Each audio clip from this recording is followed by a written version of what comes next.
Let me take you to a quiet town on the southern shore of Long Island. A town that looks peaceful by day, but whispers stories at night. The name is Amityville, a place that should feel safe, ordinary, normal. But there's a house there. A house that has watched more than a lifetime of misery. A house that still remembers. 112 Ocean Avenue. A beautiful Dutch colonial home painted white, facing the river.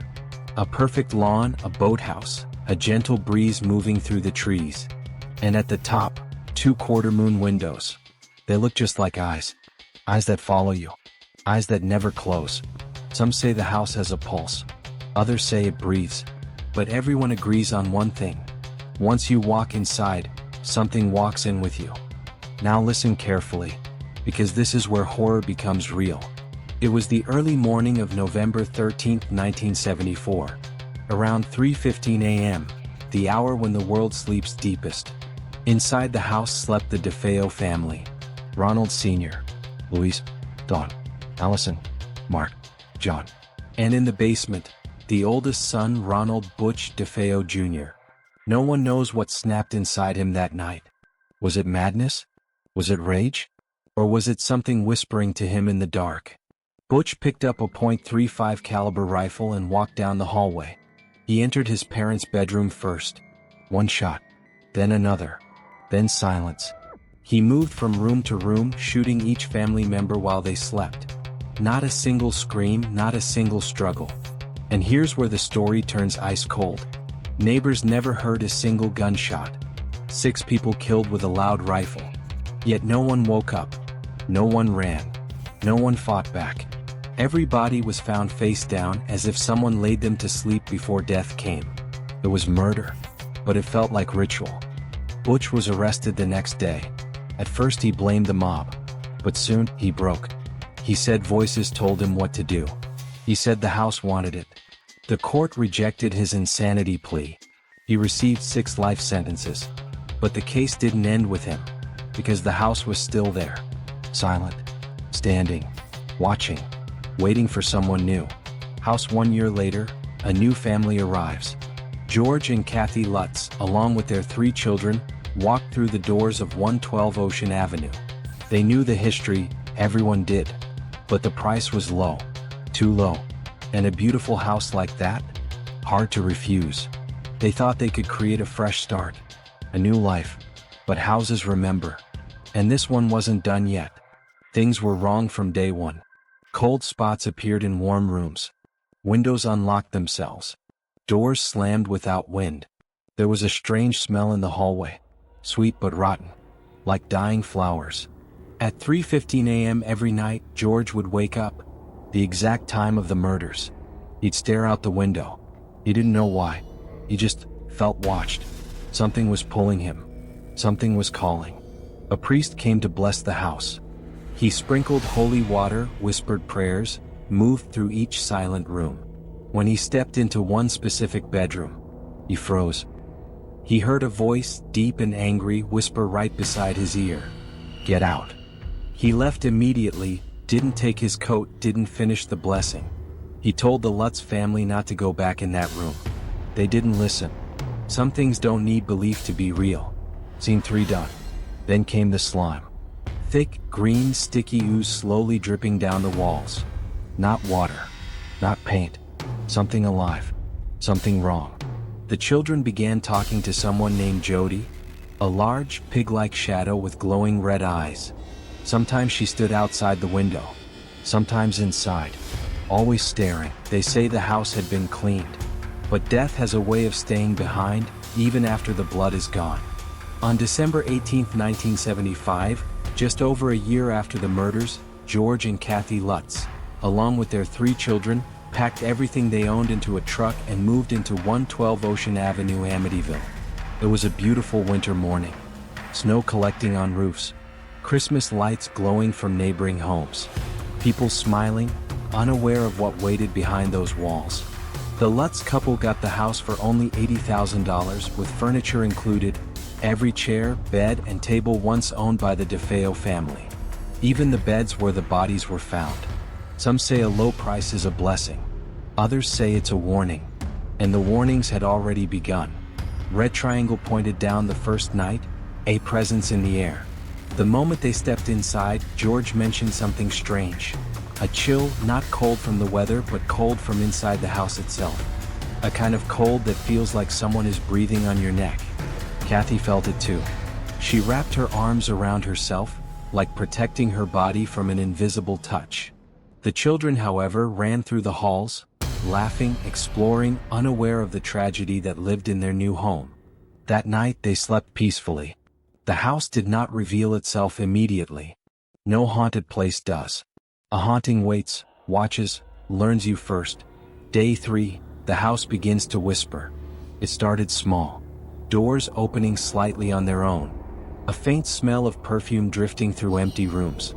Clock stopping at 3:15 a.m., the exact time of the DeFeo murders. George began waking every night at the same hour, almost like someone was calling him. He would walk through the house barefoot, shivering, searching for something he couldn't explain. Kathy would find him standing near the boathouse, staring at the water like something down there was talking to him.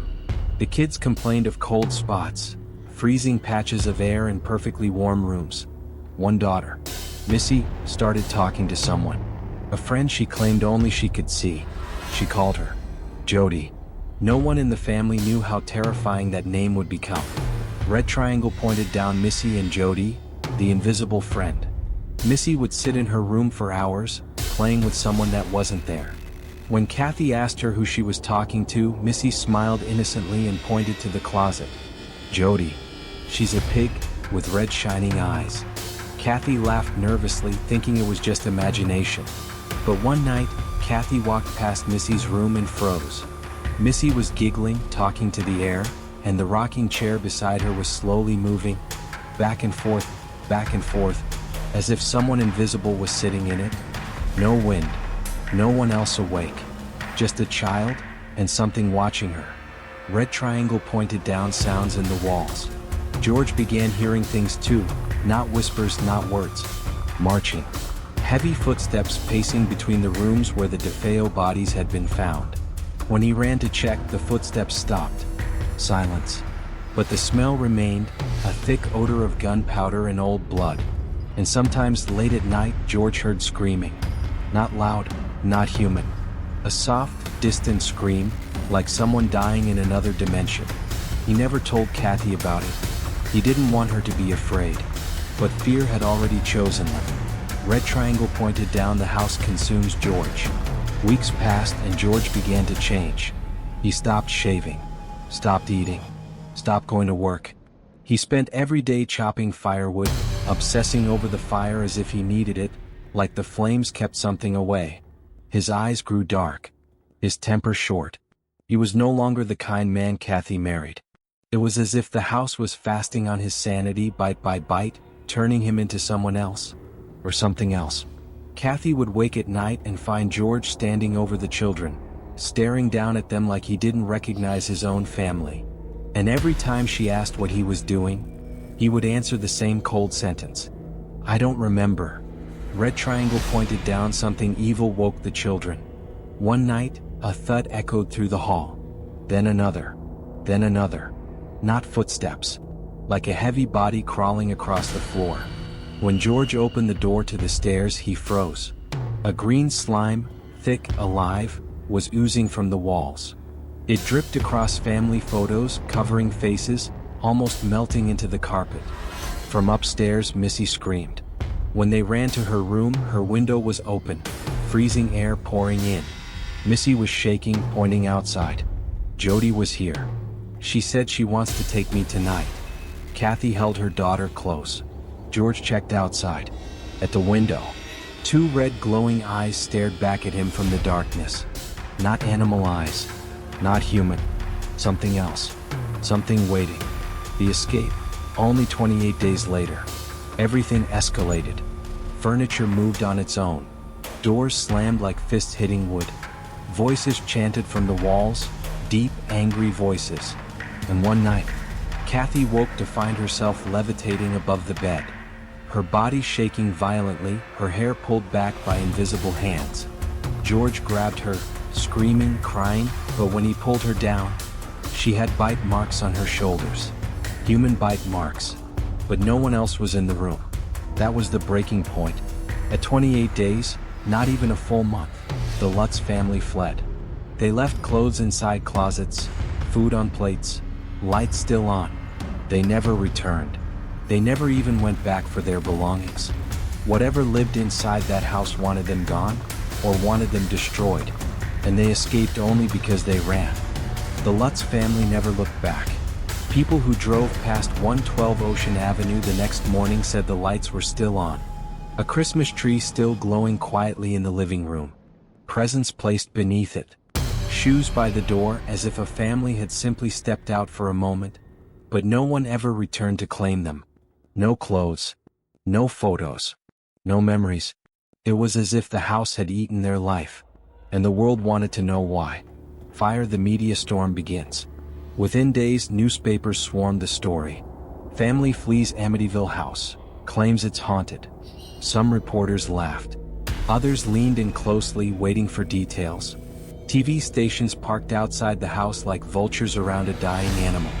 Because this wasn't just a haunting, it was a haunting built on real murder. Blood had soaked into those walls. Tragedy had become the foundation. Pain was the paint on every door. And everyone wanted a piece of it. Fire. Enter Jay Anson, the book that changed everything. Author Jay Anson met the Lutz family and listened to every detail. Every scream, every shadow, every night they woke at 3:15 a.m. He turned their words into a book. A book the world wasn't ready for. The Amityville Horror, a true story, 1977. It exploded like a bomb in culture. People read it at night and slept with their lights on. Some refused to finish it. Some slept with crosses beside their bed. Some claimed they could feel something inside the story watching them back. The house was no longer just a house. It was a legend. Movie camera Hollywood arrives and makes it eternal. In 1979, a film based on the book hit theaters. People screamed. People fainted. People ran out halfway through. The Amityville Horror became a franchise. Sequels, remakes, documentaries. Some say Hollywood exaggerated everything. Others believe Hollywood didn't even show half of the truth. Because what happens in that house wasn't meant for screen. It was meant for those inside. The ones who didn't leave fast enough. Exclamation mark. The skeptics speak. As the story spread like wildfire, skeptics began to break the narrative apart. Investigators claimed the family might have exaggerated events. Some said the slime was staged, the levitation impossible, the voices hallucination. Even neighbors reported they never saw anything unusual. Other families lived in the house after the Lutzes and claimed nothing paranormal happened at all. So the question was raised, did the Lutz family live a nightmare? Or did they create one? Money was made. Books sold. Movies filled theaters. Truth became fog. And the world was left in the cold, asking itself, what really happened inside that house? Fire. Paranormal investigators entered the house. In 1976, researchers, priests, psychics, including Ed and Lorraine Warren, entered 112 Ocean Avenue. The Warrens, famous demonologists, described the house as a presence of pure evil, inhuman, intelligent, ancient. A photograph from their investigation showed something chilling. A small boy peeking from a hallway, with glowing white eyes. There were no children in the house during the investigation. None. The photo became one of the most controversial paranormal images ever captured. Even today, no one has fully debunked it. Some believe it's the spirit of DeFeo child. Others believe it's the demon the Lutz family spoke of. The house never answered. Candle. The house today. The original address 112 Ocean Avenue no longer exists. At least not officially. It was changed to reduce tourists. The windows were remodeled. The iconic, eye-shaped, attic windows were removed, as if the house itself was trying to disguise its face. Multiple families lived there afterward. No one reported possession. No levitation. No green slime. But visitors say the house still feels wrong. Still feels watched. Still feels like something is breathing beneath the floorboards, waiting for someone weak enough to hear it. Hauntings don't always scream. Sometimes they whisper. Maybe the house was never haunted. Maybe trauma itself becomes a ghost. And the Lutz family carried that ghost with them. Or maybe, the house is patient. Maybe it's sleeping, waiting for the next family to unlock the door, turn the key, step inside, and disturb whatever was left behind. The only thing we know for sure is this: people died there, and death remembers,